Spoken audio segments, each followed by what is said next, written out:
Good morning students. हम पढ़ रहे हैं चैप्टर मानव विकास। भारत में मानव विकास 120 करोड़ से अधिक जनसंख्या के साथ भारत मानव विकास सूचकांक के संदर्भ में विश्व के 179 देशों में 130 के कोटि क्रम पर है। HDI के ह्यूमन डेवलप इंडेक्स के संयुक्त मूल्य 0.640 के साथ भारत मध्यम मानव विकास दर्शाने वाले देशों की श्रेणी में आता है। इस तालिका में प्रथम स्थान पर है नॉर्वे। मानव विकास सूचकांक के निम्न स्कोर का होना गंभीर चिंता का विषय है, किंतु उपागम और राज्य देशों के सूचकांक मूल्यों के परिकलन के लिए चुने गए सूचकों और उनके कोटि क्रम निर्धारण पर कुछ आपत्तियां उठाई गई हैं, जैसे उपनिवेशवाद, साम्राज्यवाद और नव साम्राज्यवाद जैसे ऐतिहासिक कारकों, मानवाधिकार उल्लंघन, प्रजाति, धर्म, लिंग और जाति के आधार पर सामाजिक भेदभाव जैसे सामाजिक सांस्कृतिक कारक, अपराध, आतंकवाद और युद्ध जैसी सामाजिक समस्याएं और राज्य की प्रकृति, सरकार का स्वरूप, लोकतांत्रिक अथवा तानाशाही, सशक्तिकरण का स्तर जैसे राजनीतिक कारकों के प्रति संवेदनशीलता का अभाव जैसे कुछ कारक हैं जो मानव विकास की प्रकृति के निर्धारण में निर्णायक भूमिका निभाते हैं। भारत तथा अन्य अनेक विकासशील देशों के संबंध में इन पक्षों का विशेष महत्व है। UNDP द्वारा चुने गए सूचकों का प्रयोग करते हुए भारत के योजना आयोग ने भी भारत के लिए मानव विकास रिपोर्ट तैयार की है। इसमें राज्यों और केंद्र शासित प्रदेशों को विश्लेषण की इकाई के रूप में प्रयोग किया गया है। तदंतर उसके बाद जिलों को विश्लेषण की इकाई मानते हुए प्रत्येक राज्य सरकार ने भी मानव विकास रिपोर्ट तैयार करना आरंभ कर दिया है। यद्यपि भारत के योजना आयोग ने अंतिम मानव विकास सूचकांक का परिकलन, जिनके बारे में आप पहले ही अपनी पुस्तक मानव विकास भूगोल के मूल सिद्धांत में पढ़ चुके हैं, उन 3 सूचकों के आधार पर किया है। तथापि इन रिपोर्टों में आर्थिक उपलब्धि, सामाजिक सशक्तिकरण, सामाजिक वितरण न्याय, अभिगम्यता अर्थात पहुंच, स्वास्थ्य और राज्य द्वारा चलाए जा रहे विभिन्न कल्याणकारी उपायों जैसे सूचकों की भी चर्चा की गई है। कुछ महत्वपूर्ण सूचकों की निम्नलिखित पृष्ठों में विवेचना की गई है। वे हैं आर्थिक उपलब्धियों के सूचक, समृद्ध संसाधन आधार और इन संसाधनों तक सभी, विशेष रूप से निर्धन, पद दलित, अनुसूचित जाति जनजाति के लोग और हाशिए पर छोड़ दिए गए लोगों की पहुंच, उत्पादकता, कल्याण और मानव विकास की कुंजी है। सकल घरेलू उत्पादन और इसकी प्रति व्यक्ति उपलब्धता को किसी देश के संसाधन आधार अक्षय निधि का माप माना जाता है। आर्थिक उपलब्धि और लोगों की भलाई, आर्थिक विकास, रोजगार के अवसर तथा परिसंपत्तियों तक पहुंच पर निर्भर करती है। विगत वर्षों में भारत में प्रति व्यक्ति आय और उपभोग व्यय में वृद्धि हुई है, जिसके कारण गरीबी रेखा से नीचे रहने वाली जनसंख्या के अनुपात में लगातार गिरावट आई है। वर्ष 2011-12 में गरीबी रेखा से नीचे रहने वाले लोगों का प्रतिशत ग्रामीण क्षेत्रों में 25.7%, शहरी क्षेत्रों में 13.7% और पूरे देश में 21.9% के रूप में अनुमानित किया गया था। गरीबी के आंकड़े दर्शाते हैं कि छत्तीसगढ़, मध्य प्रदेश, मणिपुर, ओडिशा तथा दादर एवं नगर हवेली में उनकी 30% से अधिक जनसंख्या गरीबी रेखा से नीचे जा रही है। गुजरात, हरियाणा, जम्मू और कश्मीर, महाराष्ट्र, मेघालय, नागालैंड, राजस्थान, तमिलनाडु, त्रिपुरा, उत्तराखंड और पश्चिम बंगाल में उनकी जनसंख्या का 10 से 20% गरीबी रेखा से नीचे है।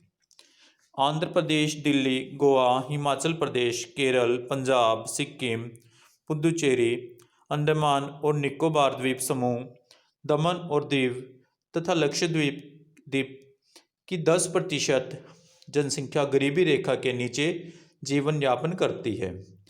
गरीबी वंचित रहने की अवस्था होती है।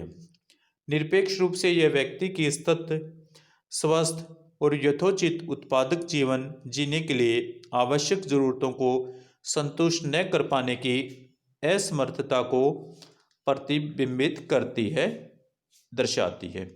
किसी देश का सकल घरेलू उत्पाद उस देश की जीवन की गुणवत्ता को पूरी तरह प्रतिबिंबित नहीं करता। कुछ अन्य कारक जैसे आवास, सार्वजनिक परिवहन, हवा की गुणवत्ता और पीने के पानी की पहुंच भी जीवन स्तर के मानक का निर्धारण करते हैं।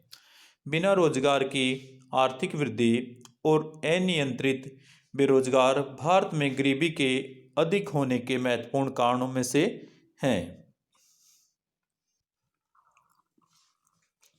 स्वस्थ जीवन के सूचक, रोग और पीड़ा से मुक्त जीवन और यथोचित दीर्घ आयु एक स्वस्थ जीवन के सूचक हैं।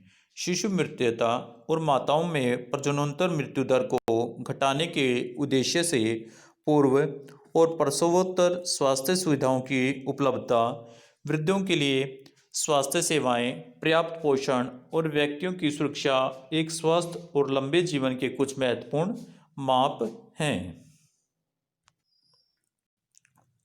कुछ स्वास्थ्य सूचकों के क्षेत्र में भारत में सराहनीय कार्य हुए हैं, जैसे मृत्यु दर का 1951 में 25.1% से घटकर 2015 में 6.5 प्रति हजार होना और इसी अवधि में शिशु मृत्युता का 148 प्रति हजार से 37 प्रति हजार होना। इसी प्रकार 1951 से 2015 की अवधि में जन्म के समय जीवन प्रत्याशा में पुरुषों के लिए 37.1 वर्ष से 66.9 वर्ष तथा स्त्रियों के लिए 36.2 वर्ष से 70 वर्ष की वृद्धि करने में भी सफलता हमें मिली है। यद्यपि ये महत्वपूर्ण उपलब्धियां हैं, फिर भी बहुत कुछ करना बाकी है। इसी प्रकार इसी अवधि के दौरान भारत ने जन्म दर को 40.8 से 20.8 तक नीचे लाकर अच्छा कार्य किया है, किंतु यह जन्म दर अभी भी अनेक विकसित देशों की तुलना में काफ़ी ऊंची है। लिंग विशिष्ट और ग्रामीण व नगरीय स्वास्थ्य सूचकों के संदर्भ में देखने पर स्थिति और चिंताजनक प्रतीत होती है। भारत में स्त्री लिंग अनुपात घट रहा है। भारत की जनगणना 2011 के अनुसार विशेष रूप से 0 से 6 आयु वर्ग के बच्चों के लिंग अनुपात के संबंध में बहुत ही अवांछनीय हैं। रिपोर्ट के अन्य महत्वपूर्ण लक्षण ये हैं कि यदि केरल को अपवाद मान लिया जाए तो सभी राज्यों में बच्चों का लिंग अनुपात घटा है और पंजाब और हरियाणा जैसे विकसित राज्यों में यह सबसे अधिक चिंताजनक है, जहां यह लिंग अनुपात प्रति हजार बालकों की तुलना में 850 बालिकाओं से भी नीचे है। इसके लिए कौन कौन से कारक उत्तरदायी हैं? क्या यह सामाजिक दृष्टिकोण है अथवा लिंग निर्धारण की वैज्ञानिक विधियां? लिंग अनुपात के लिए ये दोनों ही दृष्टिकोण उत्तरदायी रहे हैं।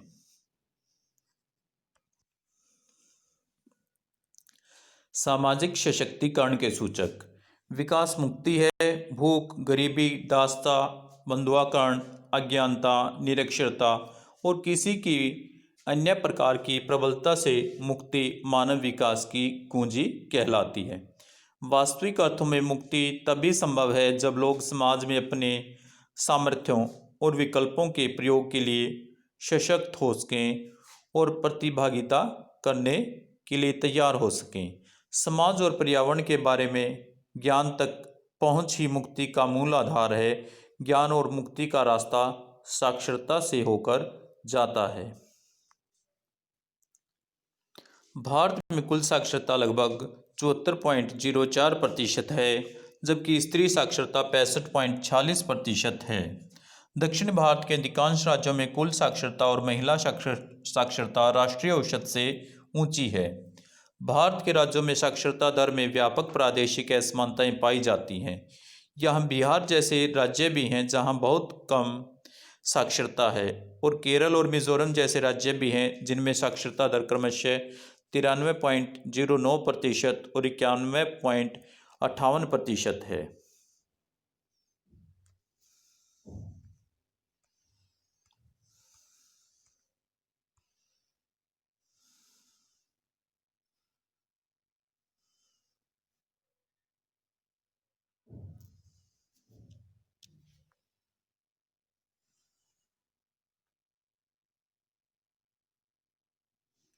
स्थानिक भिन्नताओं के अतिरिक्त ग्रामीण क्षेत्रों और स्त्रियों, अनुसूचित जातियों, अनुसूचित जनजातियों, कृषि मजदूरों इत्यादि जैसे हमारे समाज में सीमांत वर्गों में साक्षरता का प्रतिशत बहुत कम है। यहाँ पर उल्लेखनीय है कि यद्यपि सीमांत वर्गों में साक्षरों का प्रतिशत सुधरा है, तथापि धनी और सीमांत वर्गों की जनसंख्या के बीच अंतर समय के साथ बढ़ा है। Okay students.